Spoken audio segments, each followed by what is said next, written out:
जय श्री कृष्णा। राधे राधे। मोक्षदा एकादशी व्रत कथा का महात्म्य। मार्गशीर्ष शुक्ल पक्ष की एकादशी। श्री अर्जुन जी बोले, हे भगवान, आप तीनों लोगों के स्वामी हैं, सबको सुख देने वाले हैं और जगपति के हैं, इसीलिए मैं आपको नमस्कार करता हूँ। हे देव, आप सबके हितैषी हैं, कृपा कर मेरे एक संशय को दूर कीजिए। मार्गशीर्ष मास के शुक्ल पक्ष में जो एकादशी होती है उसका नाम क्या है? उस दिन कौन से देवता की पूजा की जाती है और उनकी विधि क्या है? हे भगवान, मेरे इन प्रश्नों का विस्तार सहित उत्तर देकर मेरे संदेह को दूर कीजिए, बड़ी कृपा होगी। श्री कृष्ण जी बोले, हे अर्जुन, तुमने अत्यंत उत्तम प्रश्न किया है, इसलिए तुम्हारा यश संसार में फैलेगा। तुम ध्यान पूर्वक सुनो। मार्गशीर्ष शुक्ल पक्ष की एकादशी अनेका पापों को नष्ट करने वाली है, जो ये मोक्षदा के एकादशी के नाम से प्रसिद्ध होगी। इस दिन श्री दामोदर भगवान की पूजा और धूप दीप नैवेद्य आदि से भी भक्ति पूर्वक करनी चाहिए। हे अर्जुन, अब मैं एक कथा कहता हूँ। इस एकादशी के व्रत के पुण्य के प्रभाव से नर्क में गए हुए माता पिता पुत्र आदि को स्वर्ग की प्राप्ति होती है, जो तुम ध्यान पूर्वक सुनो। प्राचीन गोकुल नगर में वैशाखनस नाम का एक राजा राज्य करता था। उनके राज्य में चारों वेदों को अज्ञाता ब्राह्मण रहते थे।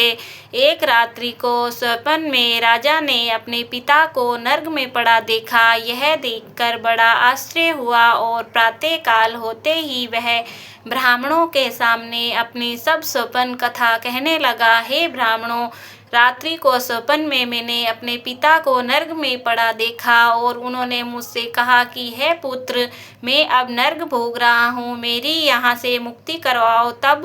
तब से मैंने उनके यह वचन सुने और तब से मुझे चैन नहीं है। मुझे अब राज सुख, ऐश्वर्य, हाथी घोड़े, धन, स्त्री, पुत्र आदि सभी कुछ सुखदायी व्यतीत नहीं होते हैं।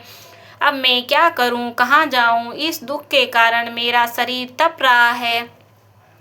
आप लोग मुझे किसी प्रकार का तप, दान, व्रत आदि बतावें, जिससे मेरे पिता को मुक्ति प्राप्त हो। राजा के ऐसे वचनों को सुनकर ब्राह्मण बोले, हे राजन, यहाँ से समीप ही वर्तमान भूत भविष्य के ज्ञाता एक पर्वत नाम के मुनि है, जो आप सब ये बातें उनसे जाकर पूछ लीजिए और वह आपको इसकी विधि बताएंगे। राजा ऐसा सुनकर मुनि के आश्रम पर गए और उस आश्रम में अनेकों शांत चिंत योगी और मुनि तपस्या कर रहे थे। उसी समय चारों वेदों के ज्ञाता पर्वत मुनि दूसरे ब्रह्मा के समान बैठे थे। राजा ने जाकर उनको साष्टांग प्रणाम किया। पर्वत मुनि ने कुशल क्षेम पूछी। तब राजा बोले, हे देव ऋषि, आपकी कृपा से मेरे राज्य में सब कुशल है, परंतु अकस्मात एक विघ्न हो गया है, जिससे मुझे अशांति हो रही है। अब आप कृपा करके मुझे इस संशय को दूर कीजिए। ऐसा सुनकर पर्वत मुनि ने एक मुहूर्त के लिए नेत्र बंद कर लिए और भूत भविष्य का विचार करने लगे। फिर बोले, हे राजन, मैंने योग बल के द्वारा तुम्हारे पिता के समस्त कुकर्मों का ज्ञान प्राप्त कर लिया है। उन्होंने पूर्व जन्म में कामातुर होकर सोत कहने पर एक स्त्री को ऋतुदान मांगने पर भी नहीं दिया। उसी पाप के कर्म पर फल से तुम्हारा पिता नर्क में गया है। तब राजा बोले कि हे भगवान, मेरे पिताजी के उद्धार आप कोई उपाय बतावें।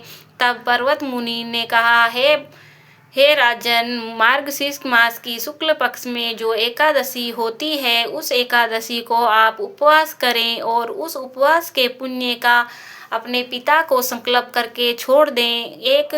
उस एकादशी के पुण्य के प्रभाव से अवश्य ही आपके पिता को मुक्ति होगी।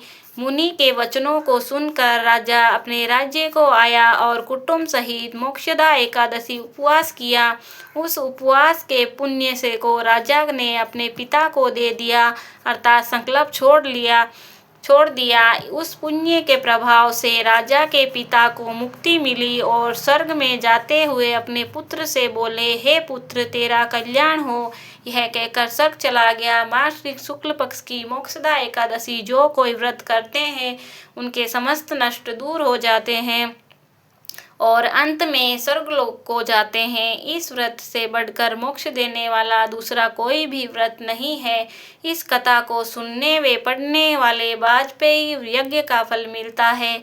यह व्रत मोक्ष देने वाला चिंतामणि के समान है।